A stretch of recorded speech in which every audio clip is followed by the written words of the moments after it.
Fact. Well, Harry and Meghan have demanded a royal apology for the claims made in their Netflix documentary.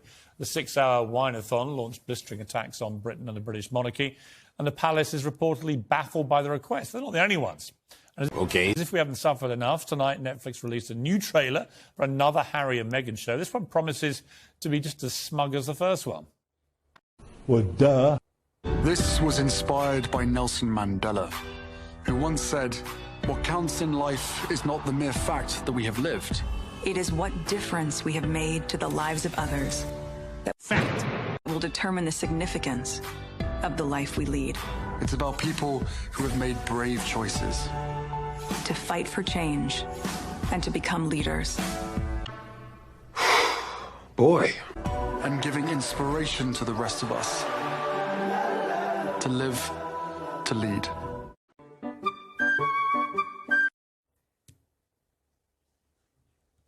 It's unbelievable, isn't it? I mean, every time I think they can't plummet new depths, these two, they're now comparing themselves to Nelson Mandela,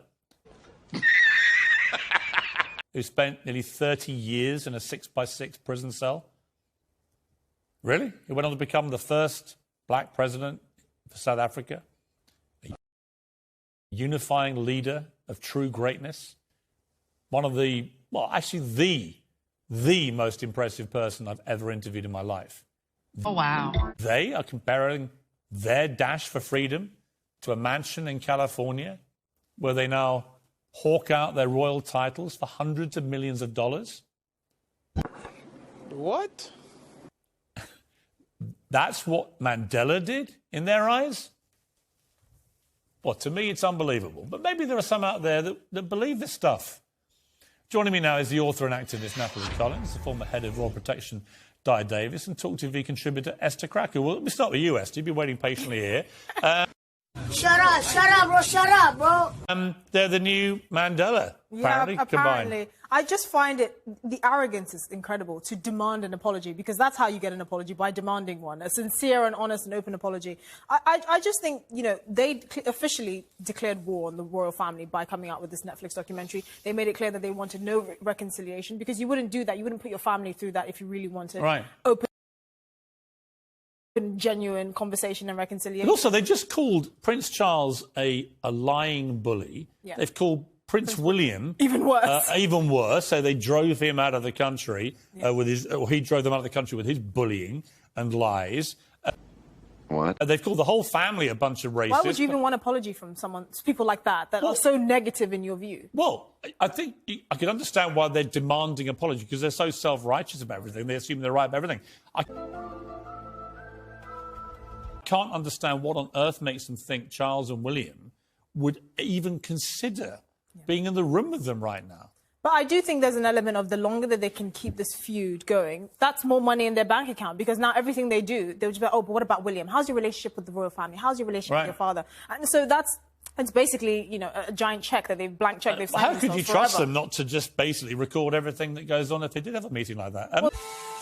That's a good question. They would. Let me go to Natalie Collins. Natalie, I'm aware there are people out there that completely disagree and think that they are true freedom fighters who were oppressed by the royal family and have taken their oppression now to this vast mansion in Montecito in Santa Barbara. It's a beautiful place. I've been down to that area. Lovely. Rolling ocean waves, beautiful lifestyle.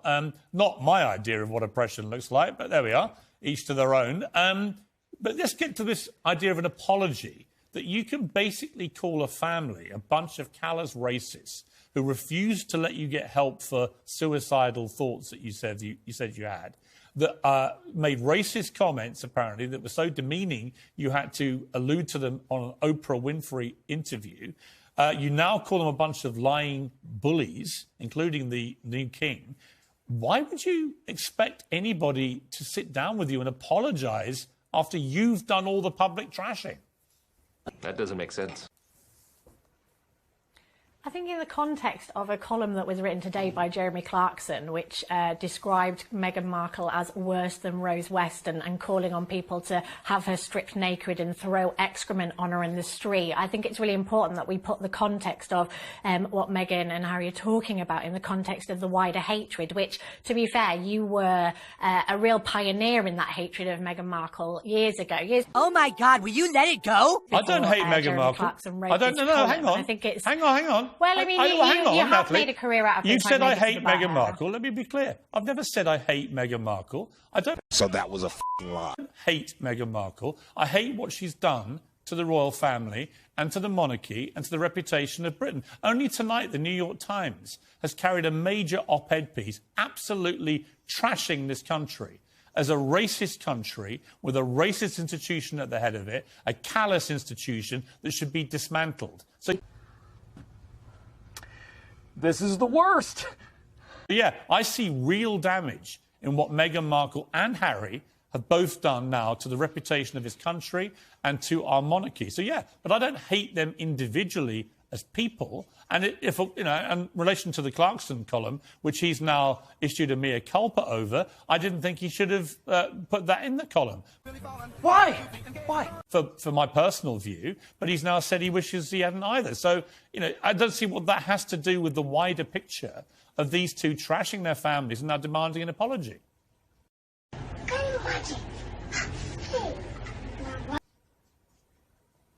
Well, I think in the same way that you're saying you don't personally hate them, but you are opposed to what they stand for and what they're saying and how they've behaved, I think that's entirely the same argument that Meghan and Harry are making in their documentary and in the work that they've done, is saying that actually the way that they've been harmed by this institution, by this system, which, we cannot deny the impact of colonialism, we cannot deny the impact of this monarchy in terms of we have a history in this country of doing really terrible things for the places. And what do you mean by that? To deny that reality, to deny the impact of and the reality, this monarchy. How is it that in this day and age we have a group of people who are born into wealth and privilege just because of being born into it? Stop it. Get some help. It's absolutely. They're also responsible for developing the Commonwealth. That is the norm. They're also responsible for developing the Commonwealth, which has been one of the great success stories in the world. And of course, it's not really Commonwealth, though, is it? The people who've got that wealth are mainly in the royal family, have a lot more wealth. So you hate them because they've got money. So presumably by that yardstick, if you hate people who've got lots of money without actually earning or deserving it, you must also hate, therefore, the Sussexes, who've done nothing to deserve it other than trash their family. Well, Wait for it. Here it comes.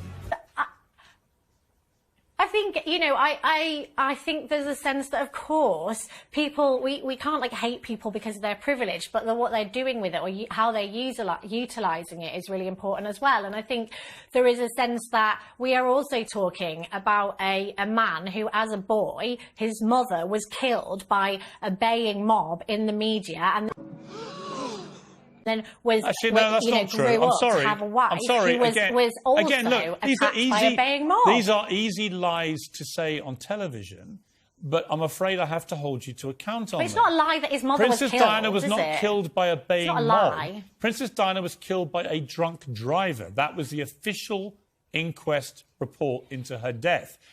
My disappointment is immeasurable. It was a drunk driver speeding who killed Princess Diana. So it wasn't a baying mob that killed her. Well, you might want it to be a baying mob, and maybe Harry has grown up thinking it was a baying mob. I could tell 100 stories about the way his mother colluded with me as a newspaper editor with the paparazzi. Oh, wow. Or colluded with me over having a private lunch at Kensington Palace, giving me loads of stories, which she knew I would then have as informed information for my newspaper. I could tell the time that Diana rang me up and gave me an hour-long interview about a visit to a clinic she'd done, signed off on every page of the interview, which was faxed to her and returned with her initials on it. And the next day said she was outraged by the intrusive story in the Daily Mirror, which was the story she'd given me at length over an hour on tape. So there are lots of different ways you can skin this cat about the relationship between the royal family and the media. My argument about Meghan and Harry is they apparently were so disgusted by this callous, racist family and institution that they fled the country, gave up royal duty, now live in California in extreme luxury, and yet, bizarrely, they still want to retain the titles afforded them by the institution that they describe as callous racist. How? How did they think? And they use those titles to make themselves stinking rich without doing any work. I think that's hypocrisy. Let's go to Di Davis. Well, Di Davis. Sounds like the rest of the royal family, really. I mean, well, not really, because they're all they do making hundreds and pretty much hundreds a and lot of money out, hundreds not of doing very much, duties are a they? year. Well, they turn up at 100, in 300-400 events a year, the main royals. So they actually do put back. That's the whole point of the royal family. They don't just get paid for nothing. They give back. Here we go again. Di Davis, you were helping to run security of the royal family for many years. What do you make of this? I mean, I read this New York Times piece tonight with a real sinking feeling in my heart that actually the relentless attacks by Meghan and Harry are beginning to really stick in other parts of the world about our country and about our monarchy. What is he doing? Well, good evening. A very good friend of mine defined ethical. Being ethical means knowing what is right and having the courage to do what is right. Just answer the damn question. As a former policeman, what I haven't seen one iota so far is evidence. And unfortunately, people like Clarkson give grease to the story. He doesn't represent you, he doesn't represent me, and he doesn't represent 99% of this country. Fact. I take great umbrage as being classified quite often as a police officer or an ex-police officer as racist. I resent it. And I resent those who have the audacity to actually come out with this palpable nonsense with little or no evidence. The whole issue, if they gave that 100 million to charity, I'd have more respect. But I don't think they have. Damn! No, and you know what, Di? I get called a racist all day long on social media now as a direct result of Meghan Markle levering me out of my former job, in which she basically inferred if you didn't believe her about everything, you must be a racist. What? I don't have a racist bone in my body, nor have I ever said anything racist about Meghan Markle. No one can find anything I've said. And yet, it got so ridiculous, even Sharon Osbourne was fired from a job she loved in America because she said I was entitled to my opinion, and for that she was called a racist sympathiser. This is... What? How mad it's got. But this is the damage that's done. The royal family right now in America are perceived by many people to be callous racists without any, as you say, Di, any actual evidence to support any of these claims. And, I mean, Di, on a wider point, where does this leave the monarchy? What should they do? I mean, the historic position of the current family is you just don't respond to this kind of thing. Fact. But are we reaching the point, and I always think that never complain, never explain is a good mantra, the Queen Mother's mantra for being popular in the public eye if you're a royal. But are we reaching a point where they need to return some fire? Well, sometimes the royal family need good advice. Their protection officer quite often give good advice, and they listen. In this case, I don't think they should apologise. I thought they were wrong in respect of Lady Hussey. In my opinion, and a lot of people disagree, she had nothing to apologise for. I felt, and I said it either on your programme or others, they were wrong to jump to conclusion without hearing all the facts and actually interviewing Lady Hussey. But we are where we are now. I just hope that doesn't set a precedent, because it would be wrong. Yes, would I invite them to the coronation? Certainly not. From a security point of view, it would all about them. And unfortunately, they have caused, as I've said in the Telegraph fairly recently, in my opinion, there are nutters out there who could cause harm to not only the royal family, but also those in America. The fixated threat assessment of the FBI and CIA, and I went to Los Angeles years ago to discuss this. There are literally thousands in America. They're doing nothing to support their safety or their cause. They are completely, their moral compass has gone skew-whiff, in my opinion. I'm here to tell you right now, We don't care. Let me tell you. We don't care. I mean, look, I don't think mind anyone... saying so to anyone. I don't wish any harm on any of the people involved in this. Harry, Meghan, any of the royal family, none of them.